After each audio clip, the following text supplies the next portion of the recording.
morning. It's January 1, 2025. Happy New Year to everyone. I'm Pauline Verzosa. I'm Denise Tan. Happy New Year po sa inyong lahat. We are serving you news in a countdown. All that before your second cup of coffee. This is Brunch. Happy New Year!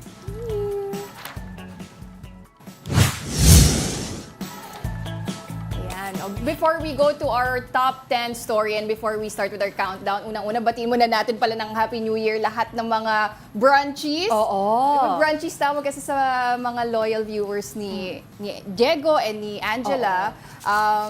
Papahinga muna sila this January 1st. So pansamantala muna tayo nga hahalili sa kanila. And Pero gusto ko malawan dito, Pawi, is paano rin sila nag-celebrate? Because we do know na may mga loyal brunchies nga tayo. Pero maagang gumising. Ano po yung mga ginawa nyo kagabi? Ano po yung mga handa sa medianoche? ikaw, Tita Denise, how did you celebrate? Natulog ako. Nang 12 o'clock? Oo. Bakit naman? Hindi na kasi kami masyadong... Well, umuwi kasi ako sa my parents' house. Tapos, syempre, medyo pagod na rin sila because we had dinner with everyone, with my brother's family. Kaya lang, syempre, medyo may alam mo naman na. Medyo ganun ba? may edad na Ako rin naman. So, when we welcome the New Year, 12 o'clock, siguro mga 10 minutes lang na celebration tapos tulog na. Parang ganun talaga pag habang tumatanda. No? But nonetheless, we're so happy, diba, to be welcoming a brand new year 2025. And with that, of course, meron pa rin po tayong countdown dito sa Brunch. And we'd like to start our countdown with New Year's celebrations as the world bid farewell to 2024 and ushered in the new year with breathtaking fireworks displays. In New Zealand, a vibrant light show and fireworks lit up the skies over Auckland. Australia also rang in the new year with a stunning fireworks display featuring a golden waterfall effect cascading from the iconic Sydney Harbour Bridge. Meantime, the Burj Khalifa in Dubai dazzled spectators with a massive fireworks show. Countries across Asia, including Malaysia, Singapore, and Hong Kong, also celebrated the new year with stunning and colorful fireworks displays. Yan, sobrang ganda. Yan talaga yung inaabangan, pinapakita, di ba, in different news channels every year how the world celebrates New Year's Eve. Very iconic. Sana in the future yung Philippines meron din. Oo. Meron ba tayong iconic? I think di iba-iba kasi, di ba, per city makikita mo naman kanya-kanyang stories yung mga tao on social media. But it would be nice to have like an iconic spot. Diba? Kunyari sa Dubai, di ba, yung Burj Khalifa. Ganyan. So, sana abangan natin in the future, malay natin magkaroon din tayo ng ganyan. Pero I heard, patok na patok daw yung celebrations last night in different, sabi mo, cities. Meron sa BGC. May mga star-studded performances doon. May concert. Sarah Geronimo and yung international band na Hon. Sa Makati naman, sa Ayala, meron doon yung Bini. Doon din yung Bini. And then sa Quezon City Memorial Circle, may ilang ding performers, mga banda. Nandun yung mojo natin kagabi, si RR2BC, sabi niya, rakrakan daw talaga sa QC Circle. Si Brian Basa naman nasa BGC. Tapos nakakatawa because we had him on Afternoon Delight. Yes. Tapos sinasabi niya talagang natulog siya, nag-ready siya kasi mahaba ang coverage daw yun. At nakita ko rin yung mga post ng mga netizens, mga kapatid natin, na talagang sandamakmak yung tao. It was stretching out all through that particular road in BGC. Oo, kasi parang BGC, medyo New York na rin natin yan, di ba? In the States, in the US, people flock to New York to watch the ball drop. Yes. So in a way, medyo BGC, yun na rin yung meron tayong. I heard they had a fireworks display na parang 10-minute firework display rin ata yun. So it's very nice. Sana magkaroon tayo ng iconic na, yun nga, yung celebration para ma-feature na rin tayo sa mga Pero saan kaya? world celebrations. Saan kaya pwede? Ako baka sa Manila. Luneta, gano'n. Diba? Oo. Why not? Pwede naman. Para tatak ano talaga yan, Pinoy. Alright, let's move on with our countdown. Okay, coming up at top 9, over 500,000 pieces of illegal firecrackers were confiscated as of yesterday. The National Police said that amounts to more than 2.5 million pesos. Meanwhile, 34 people were arrested for possession or sale of illegal firecrackers, most of whom are from Calabarzon region, followed by Metro Manila. Okay, so ayan na nga, 520,000 na mga illegal na paputok. Marami pa rin, no? Ano pa rin yung mga illegal na yan. And nakakalungkot kasi actually this year, tumaas pa yung bilang ng mga injuries ng mga firecracker-related victims.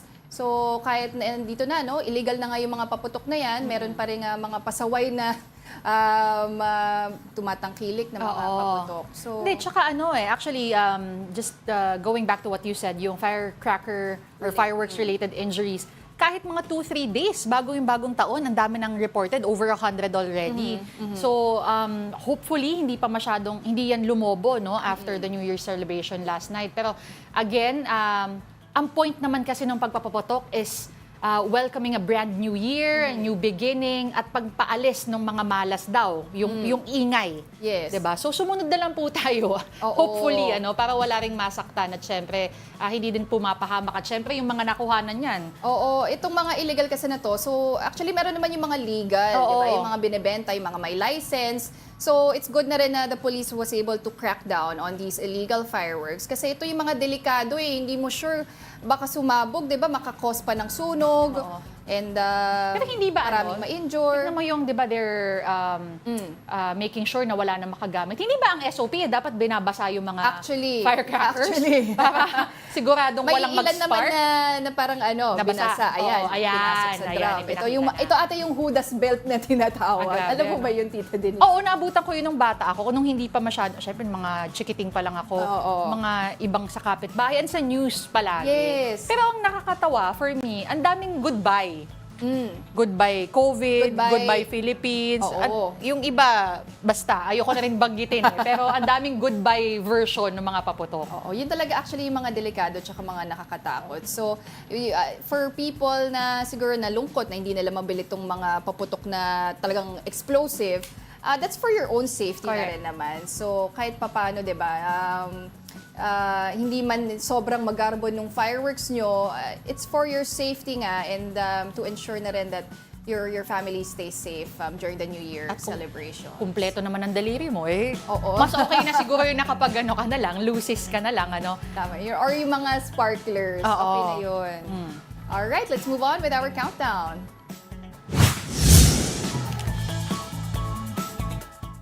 In our 8th spot, still firecracker-related injuries. The Department of Health reported 188 firecracker-related injuries from December 22 to December 31. This is a 52% increase from the 124 cases recorded during the same period in 2023. Of the total cases, 152 victims were 19 years old and below, while 36 victims were 20 years old and above. It was also revealed that 123 of the victims, or 65%, were found to be regular users of firecrackers. The health department said that a significant portion of the injuries were caused by illegal firecrackers such as Boga, 5-star, and Piccolo. Nakakalungkot kasi sinabi 65% regular firecracker users. So nagiging kampante talaga. Oo. Again, tapos naman na ang New Year celebration, but we have to remember na better safe than sorry. Actually. And narinig ko rin yung marami sa mga na-injure. Hindi lang yung mga mismong gumamit ng firecrackers. A lot of them were also bystanders. Yung naputukan na lang din nung paputok. So, yung iba kasi parang kunyari magpapaputok sila because they want the firecracker away from them, itatapon basta palayo. Not really knowing kung saan pupunta yung kanilang itinapon. Alright. Okay, but we expect the numbers to rise lalo't maraming gumamit ng paputok kagabi. And to check the situation on that, we have our mobile journalist, Kayla Makantan, to provide us updates from the Jose R. Reyes Memorial Medical Center in Manila following the New Year celebrations. Hi Kayla, Happy New Year! Ilan ba o gaano karami yung tinakbo dyan sa Jose Reyes Medical Center? Yes, Happy New Year, Paulina, Denise. Ito nga, magandang panimula sana ngayong taon.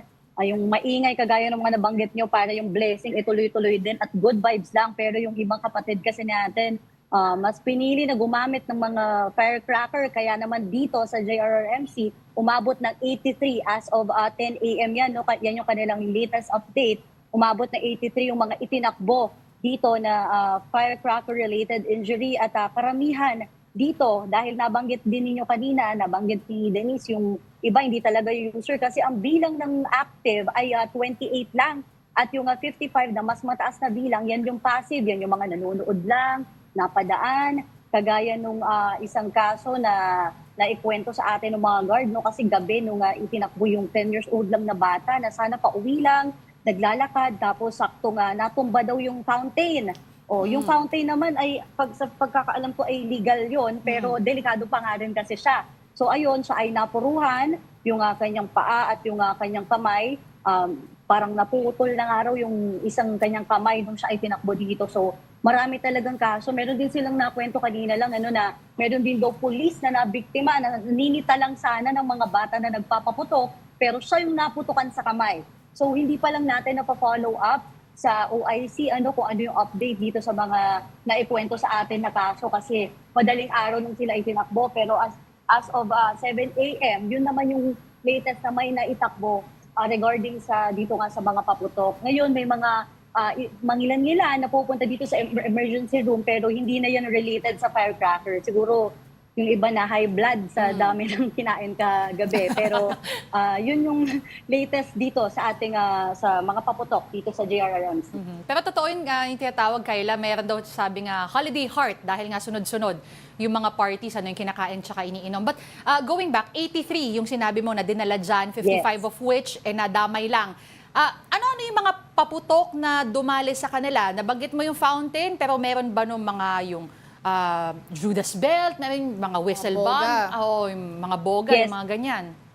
Oo, sa data ng JRMC, ang pinakamataas talaga na ginagamit ng mga nabiktima itinakbo ay yung mga improvised, unknown. So ito yung mga kanya-kanyang gawa lang sa bahay na hindi talaga nila binili. Ito yung mataas, para nasa 31 yung bilang ng unknown. Sumusunod dito yung 5-star, yung triangulo, at yung pangatlo yung King Kong, which is hindi ako aware masyado kung ano bang uri yun ng paputok. Pero ayun nga kasi yung pinapaalala kahit na merong mga legal, merong mga license talaga, talagang delikado pa rin, lalo na nga kung may ibang mga madadamay, kagaya ng mga nanonood lang. At meron din tayong parang ito ay related din sa patukan pero hindi siya directly natamaan, parang lumalayo pero nabagok.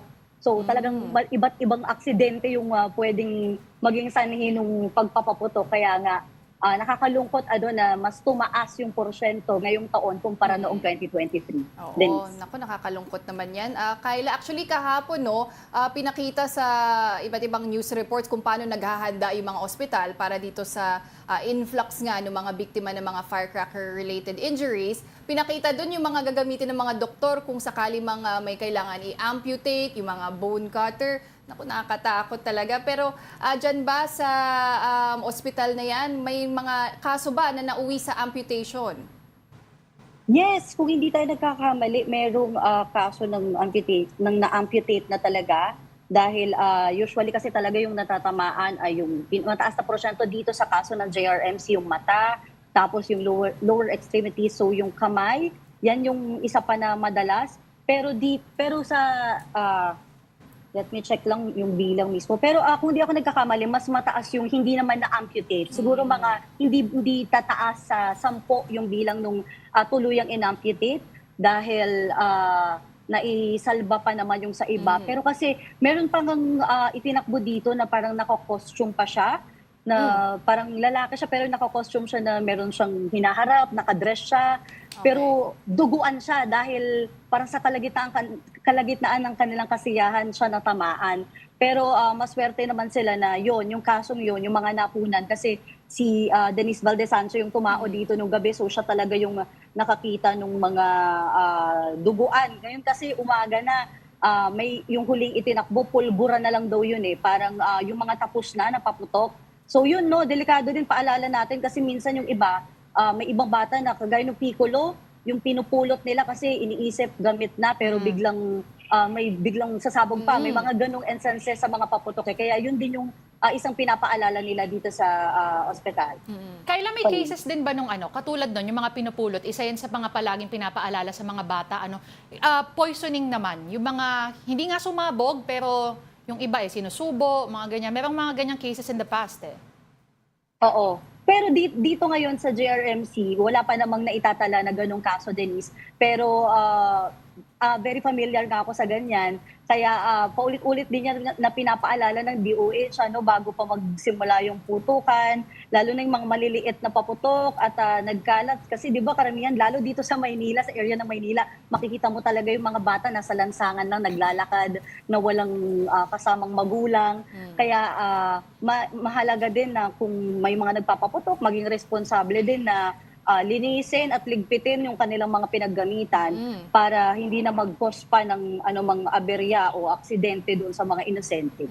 Naku, tama yan, Kyla, kasi nga pagkatapos natin magsaya, mag-celebrate, importante talaga kailangan linisin din na yung mga naiwan na paputok at for sure, baka yung iba dyan, gusto pa nila ubusin yung mga hindi nila nasindi. Sana hindi na sila humabol dyan sa ospital, no?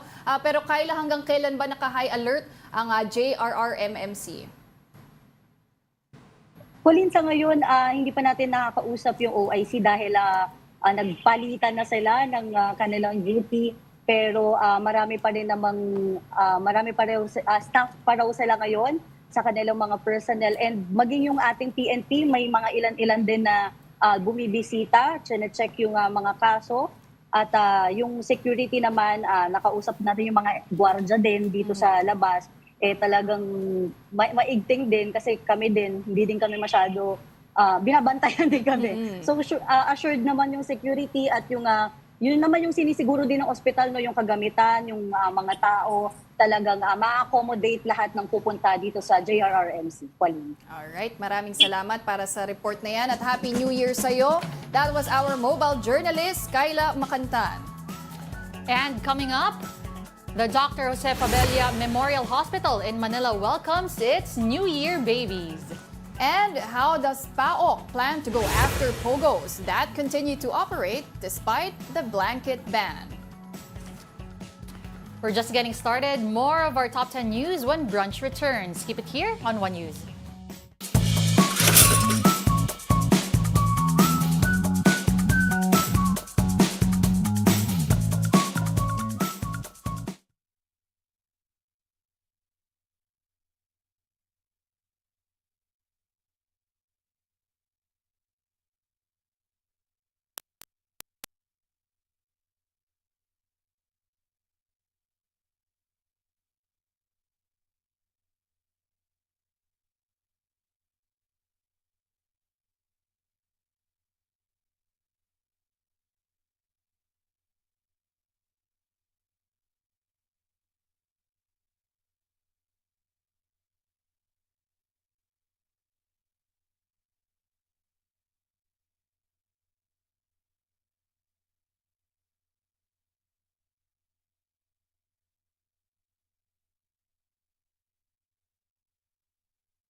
Good morning. You're still watching Brunch here on One News.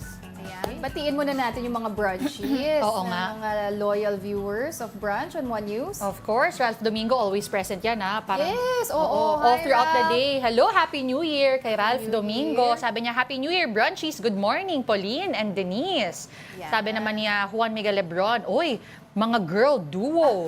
Oo. Oo nga, parang first time all girls sa brunch. Oo nga naman, kasi si Sir Diego nga yung one half ng brunch eh. O, si Kuya Mer, may pa-A. Sabi niya, Happy New Year with Miss Pauline and Miss Denise Tan. Sabi ni Sam with the double M. Uy, good morning, my favorite Tigress setter, Denise and Oy! Pauline. Happy New Year brunch. Tapos sabi ni Kuya Mer ulit, UP and UST sa brunch. Correct. Oo, di ba parang finals. Oo. Gusto ko yung binalikan niya yung UST days mo My as God, a ang setter. tagal na noon. Babalik ka pa ba sa volleyball? Babalik ka ba? Balik natin yung 2010. Pwede naman. 2010. Oo, Why pwede not? ganun ang ano. Again, you can join in the conversation and the fun by commenting po dun sa ating mga live, whether it be on YouTube, Facebook, or on TikTok. Alam ko nasa TikTok na rin tayo, oo di ba? Oo. Sige. Okay, now we move on. Okay na move tayo? on. Oo, yan. Let's move on to another story. Now, this one, placing at the 7th spot, the remains of an overseas Filipino worker who had been missing for 2 months were found in an advanced state of decomposition inside the residence of a Kuwaiti citizen. This was confirmed by Foreign Affairs Undersecretary Eduardo De Vega on Tuesday, December 31. De Vega said the body's advanced decomposition suggests the death occurred 2 months ago. The alleged perpetrator, reportedly turned in by his own brother, had a history of drug use and was described as incoherent during questioning. The Philippine government is in contact with the victim's family and is coordinating with the Kuwaiti authorities. There have been multiple incidents of Filipino deaths in Kuwait over the years. In 2023, Julie Biranara was found burned in a desert. In 2018, Joanna De Mafelis was brutally murdered with her body stuffed in a freezer by her employers. In 2019, Constancia Lago Dayag died after suffering severe abuse from her employer. And later that year, Janeline Villavende was killed by her female employer out of jealousy.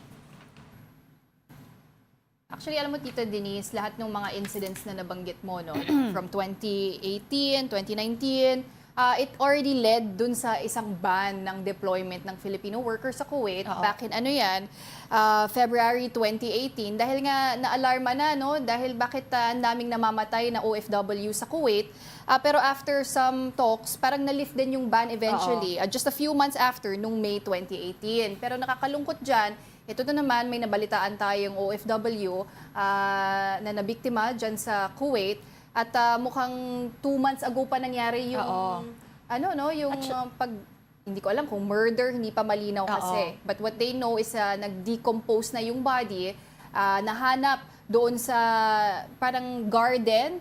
May tinitingnan daw kasi ng public prosecutors dyan sa Kuwait to charge a couple with concealing premeditated murder because the body was recovered by authorities from the couple's garden dyan sa Saad Al-Abdullah Jara. May intent kasing itago, 'di ba? Tsaka ang nakakaalarma pa diyan, of all the cases we mentioned from 2018 nga up until the most recent one, brutal eh. Medyo the brutality is very evident in all of those cases. And Yun pa nga lang si Janeline Villavende, 'di ba? Killed by her female employer Dahil out of jealousy. Naku, nakakatakot naman para sa mga OFW natin, ano? So hopefully magawan agad ng paraan yung investigation para of course to bring to justice yung responsible para sa crime na yan. At of course our hearts go out to the family of course the victim ng OFW nito na nahanap na sa Kuwait. All right, let's move on with our countdown.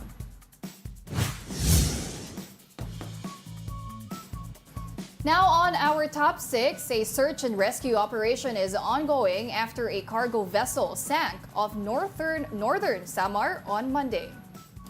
13 out of 15 people on board MV Jerlyn Katniss have been rescued by authorities. Unfortunately, one crew member died while the remaining one is still missing.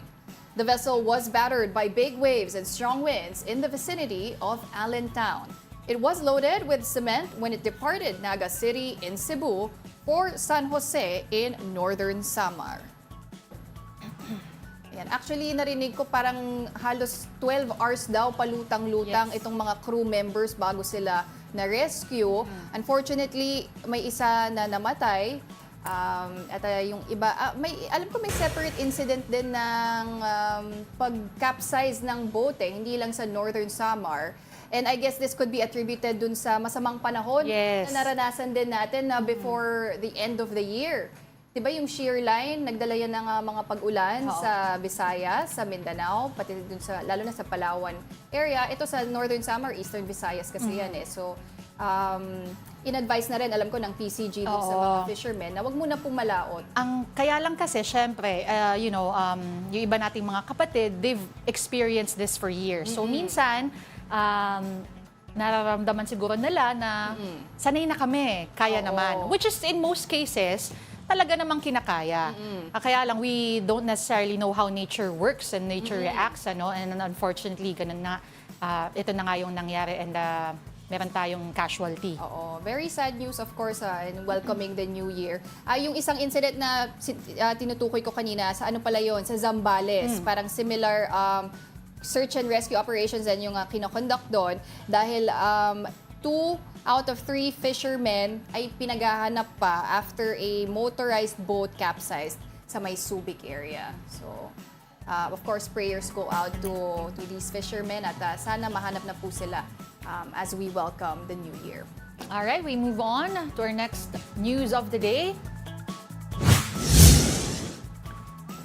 On our top 5, let's check the situation at East Avenue Medical Center, where we have our mobile journo, Ivan Tarinque. Ivan, kamusta ang lagay dyan? Ilan na bang mga individuals ang dinala dyan because of firecracker-related injuries? Denise, as of this morning, merong 23 na fireworks-related injuries ang naidala dito sa East Avenue Medical Center dito nga sa may Quezon City. Pero kanina, yung iba, karamihan sa kanila, around 15 sa kanila ay nakauwi na. Pero yung natitira sa kanila ay na-admitted pa dito sa loob ng hospital. And kanina may mga nakausap tayo, kanina naabutan natin yung isang parent na palabas na ng kanina. Yung kanyang anak, actually, hindi talaga nila alam, nagpapaputok. Pero kanina, ang sabi niya, nagulat na lang sila, biglang umiyak yung kanyang anak at tumakbo sa kanila. Yun na pala ay naputukan na or nasabugan na, napaputukan na ng pinagbabawal nga ng whistle bomb. Karamihan kasi ng mga fireworks-related injuries dito ay kasama pa rin yung mga pinagbabawal na paputok. Denise. Ivan, dun sa 23 na dinala dyan, majority ba doon ay sila mismo yung nagpaputok o sila ay bystander lang, nadamay lang? Yes, Denise, halo-halo yung mga dinala dito sa East Avenue Medical Center. Kanina, mayroong mga nagpaputok, mayroon naman yung iba nanonood lang at nadamay lang. Talaga, isa nga dito kanina nakwento nung isang nanay na nakausap natin. Yung kanyang anak, lumabas lang after kumain ng hapunan, lumabas lang para manood ng fireworks sa labas ng kanilang bahay. At maya-maya nga, biglang umiyak. At yun nga, natuluan ng alcohol galing dito nga sa boga na talagang ipinagbabawal hanggang sa ngayon. So kanina nakita natin, mukha hanggang kanyang leeg ay talagang nakita natin at lapnos yung kanyang balat. Kaya naman, galing pa silang Laguna. So bumiyahe sila ng ilang oras kagabi papunta dito sa East Avenue dahil wala daw burn specialty sa may Laguna. Kaya dito sila nirekomenda. Naku, nakakalungkot naman yan, Evan? Lalo na sa pagsalubong natin ng 2025. Pero sa ngayon ba, merong mga critical cases na being handled dyan sa East Avenue Medical Center? Yes, Pauline, ang isa sa pinakamalala talaga, kanina nakuha natin, may isang around 5-year-old na bata na naputulan ng daliri. Isa yun talaga sa critical na naitala na record dito sa East Avenue Medical Center. So, patuloy natin inaantabayanan kung ano pa yung maging update dahil inaantay pa natin yung official statement ng hospital and yung latest na count dahil syempre kagabi parang 11 lang, around 7 p.m. 11 lang, pero ngayon pag umaga, pagdating natin dumagdag. Pero sana naman ay konti at pakonti na yan at hindi na madagdagan yung bilang na ito ngayong araw. Evan, tama ba yun? Mas marami nga yung mga batang nasugatan o na-injure ng mga firecracker-related injuries? Yan din ba yung Tama. nakita mo sa East Avenue Medical Center? Tama ka dyan, Pauline. No? Actually, karamihan talaga ng firecracker-related injuries dito sa East Avenue Medical Center ay menor de edad. No? 17 pababa. No? Yung makikita nga tayo, 5, 13 years old noon, mga nagpapaputok. No? At talagang talamak talaga na biktima dito yung mga ipinagbabawal niya na paputok. No? Kanina tinanong natin, sir, saan po ba nabili ng anak ninyo? Itong paputok na ito, no? Ang sinabi lang sa may palengke daw. No? So, may mga pinagbabawal pa rin talaga na paputok na naibibenta sa palengke at naibibenta nga dito sa mga batang ito. Pero Ivan, yung bang cases dyan sa EAMC, tumaas ba compared to the previous years? At ngayon, as of 10:30, meron pa rin bang humahabol dyan sa ospital? Yes. No, Denise, kanina nakita natin, tumaas talaga daw yung numbers of firecracker-related injuries ito sa East Avenue Medical Center. No, around 300% daw. No, yung itinaas from the previous year. No, and as of this moment, no, around 10 a.m. wala na tayong nakikita. No, wala pa tayong hopefully, no, wala na tayong makita na dumagdag pa sa bilang na ito ngayong araw dahil nga inaisahan talaga na kagabi ay yung talagang peak ng pagdala ng mga pasyente dito sa East Avenue Medical Center. Okay, hopefully hindi na nga madagdagan yan. Thank you for your update. That was Mojo Ivan Tarinque providing the latest situation at the East Avenue Medical Center. Ivan, Happy New Year! All right, let's move on with our next story. Now on our top 4 are New Year babies. Well, 2 babies were born as the New Year ushered in at the Dr. Jose Fabella Memorial Hospital in Manila. The details in this report by Mobile Journal, Merimon Reyes. First New Year in the new hospital building. First 2025 baby and first-time mom. And first New Year baby midwife catch experience. The Dr. Jose Fabella Memorial Hospital was filled with many firsts as it welcomed the New Year 2025. At exactly midnight on January 1, baby girl Alea Jade Razo was born. She weighed 3.38 kilos and measured 47 centimeters in height. Her mom from Bacoor, Cavite said, even though she was in labor for 13 hours, the joy and blessing of giving birth to her baby was worth it. Ang wish ko lang naman para sa baby ko is manatili siyang healthy and lumaki siyang may takot sa Diyos and disiplina. Huwag pasaway. Yes. Huwag iyakin. For midwife May Alidio, it was her second New Year yet graveyard shift. And even though she wasn't with her relatives in Isabela, every second of her service at the hospital was worth it, especially since she was the one who caught the New Year baby. First time po na New Year's baby na nahawakan ko po. Okay lang naman po. Masaya po kasi nandito po ako, nakakatulong po ako sa mother. All doctors and medical personnel at the hospital were on deck to attend to all the mothers giving birth. 11 babies were born on December 31 and 2 babies have been born in 2025 at Fabella. Even though the work is tiring, the new year is truly happy. A New Year babies, it means a new member of the family. It's a more blessings, a new beginning, hope for our country. Mobile Journal, Merimon Reyes, we are One News. O, diba? Happy New Year na. Happy birthday pa sa Oo. kanila. Congratulations to all the new parents, this 2025 at saka humabol ng 2024. Oo, yan talaga inaabangan every year, di ba? Mga New Year baby.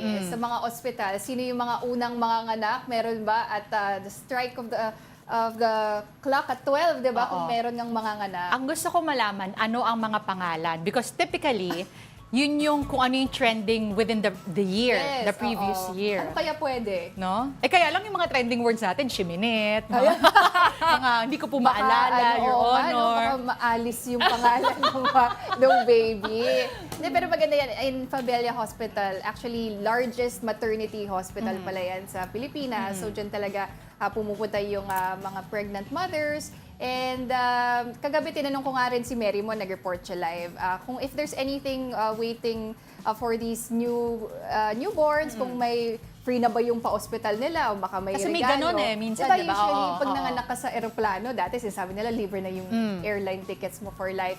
Sabi naman ni Mary Mon, ang Fabella pala, libre naman talaga yung pagpapanganak doon. So mothers don't really have to worry about the costs. Isipin na lang nila yung pag-deliver ng kanilang mga anak ng maayos at safe. Okay, so congratulations once again sa ating mga parents na na-meet na rather, na Yes. nakilala nila ang kanilang newest bundle of joy. Okay, we move on to our next story. At our top 3, the New Year countdown in Quezon City. Thousands gathered at the Quezon City Memorial Circle to welcome 2025 with a spectacular 10-minute fireworks display. Mobile Journal, RR Tubise has a story.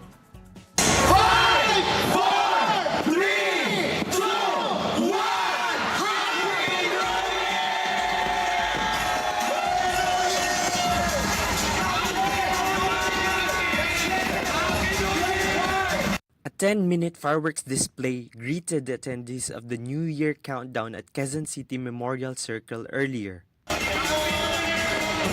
Various OPM artists delivered spectacular performances, including bands like Shamrock, Ben and Ben, Kamikaze, and OPM icon Ellie Buendia. Some attendees decided to ring in 2025 here because even on a budget, the celebration was nothing short of spectacular. Many of them also had their medianoche here. Mas safe dito. Walang nagpapaputok, walang maingay na mga motor. At the same time, secure tayo kasi maraming kapulisan. This is our second time na mag-New Year dito. And maganda siya, masaya, maraming tugtugan. Nagbaon lang kami, nag-order lang kami dito na hindi na namin kailangan pang yung asin bonggang-bongga. Sa bahay, hindi na ako kailangan gumastos pa para sa paputok. Dito, diba, walang bayad. More than 1,300 police officers were deployed to ensure the event's safety. Although no crimes or incidents were recorded, many were stopped at the gate. Single-use plastic bags and bottles were prohibited to prevent littering. Deadly weapons and alcohol were also banned. According to the organizers, more than 20,000 people attended the annual countdown. Mobile journalist RR Tubise, we are One News. Oh, talong-talon si RR. Oh. Enjoy na enjoy siya sa New Year. Yan yung sinasabi ko rin na rakrakan kanina sa Quezon City Memorial Circle pala yun. Alright, but we're gonna take a quick break. Don't go away because we're not done yet. May dalawa pa po kaming storya. Stay with us here on Brunch. Keep it here.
You're still watching Brunch here on One News. Ayan, Tita Denise, kanina nakita natin sa Quezon City Memorial Circle. Grabe yung celebration for New Year's Eve. Si RR talon ng talon. Rakrakan nga daw, di ba? At Rakrakan. kitang-kita natin yung pero- pag-rock and roll niya doon. Yes, oo, pero narinig ko, sa Taguig naman, hindi rin po sila nagpahuli as another New Year celebration was held in BGC, and our mobile journalist, Yada Pascual, has that story.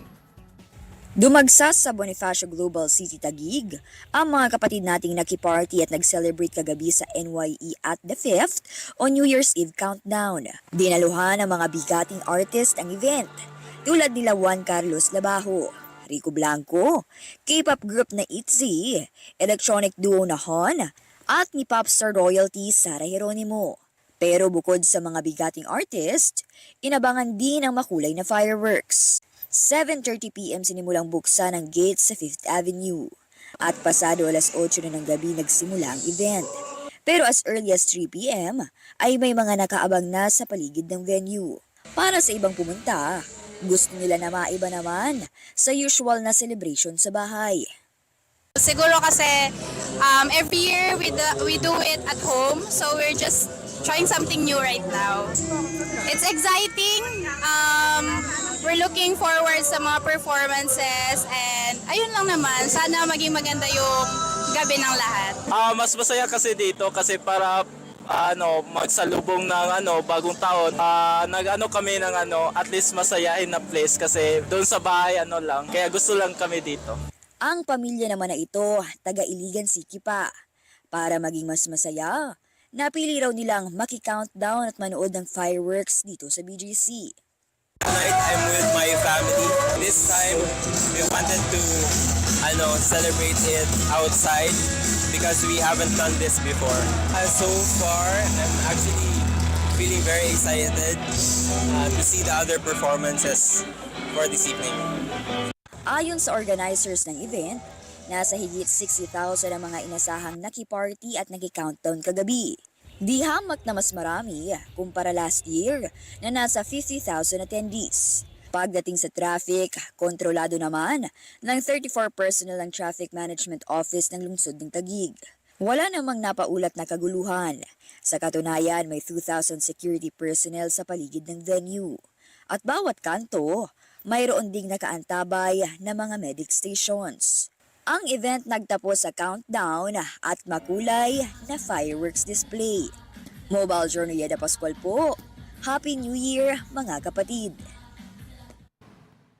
Oh, 'di ba? Napakaganda talaga ng mga celebrations natin for New Year. And yung natutuwa ako, Tita Denise, kasi naalala ko pa rin yung mga times ng pandemic na wala talagang New Year revelry sa labas. Correct. At least now, may option yung ating mga kapatid na to celebrate with everyone. Yes, Tsaka bago na hindi kailangan na may risk dun sa mga paputok na sila mismo yung gumagawa, but just being alongside people who also are excited for the new year. Nakakatuwa talaga.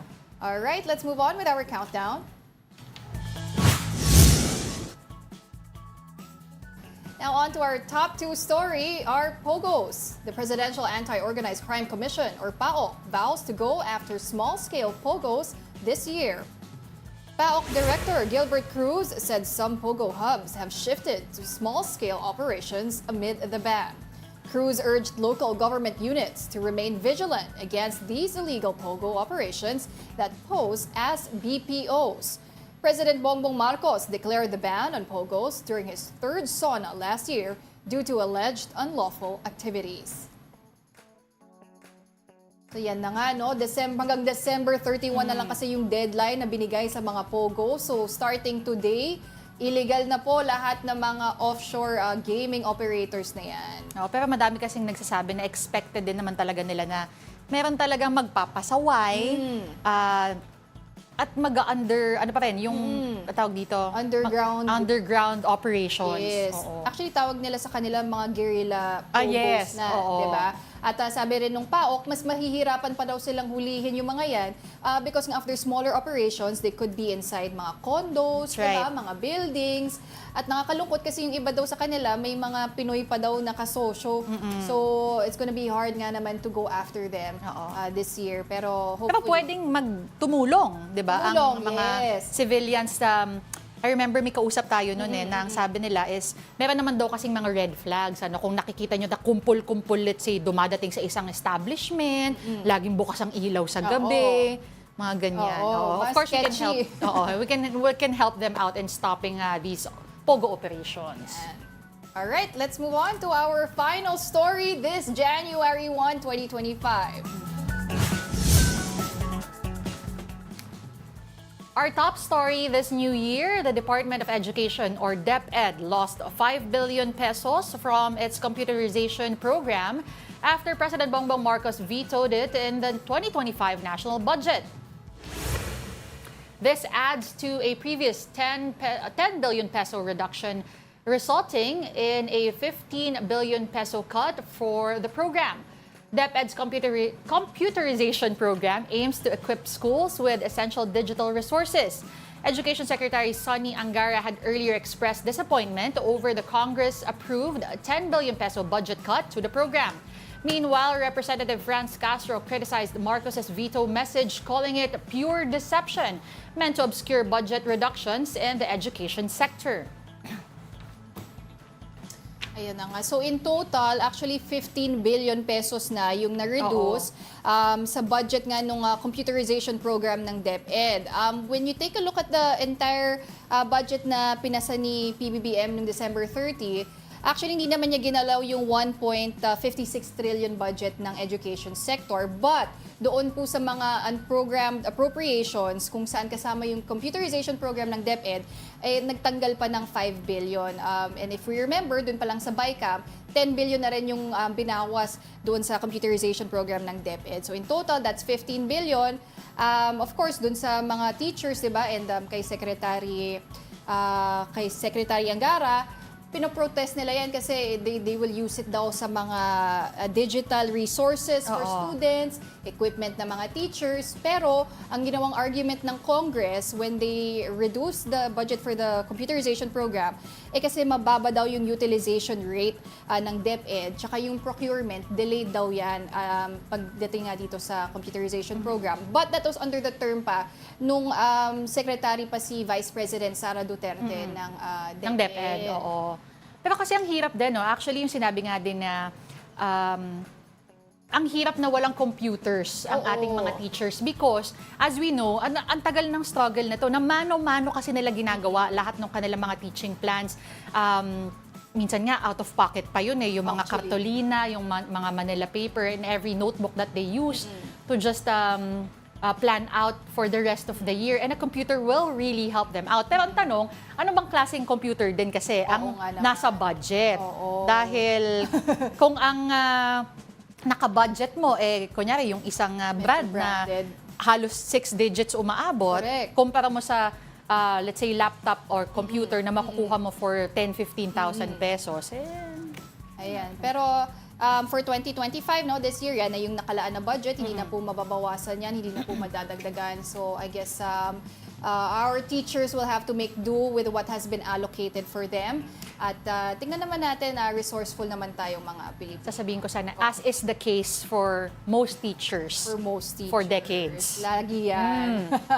Alright, and that wraps up today's episode of Brunch. Pero bago muna tayo umalis, tatanungin ko si Tita Denise, ano bang New Year's resolution Alam mo, ako talaga, gusto ko to be wiser with my finances. Wow. Oo, kasi it starts with that. Pwede ako makapagplano ng mga iba ko pang gusto in the future pag naayos ko palalo yon. Ano Ikaw? Yan? Hashtag adulting. Super Diba? adult. Hashtag titahan. Kailangan nag-iisip na ng pang retirement na ba? Retirement. Nako, no? Wag naman. Wag naman. Hindi, Masaya ako.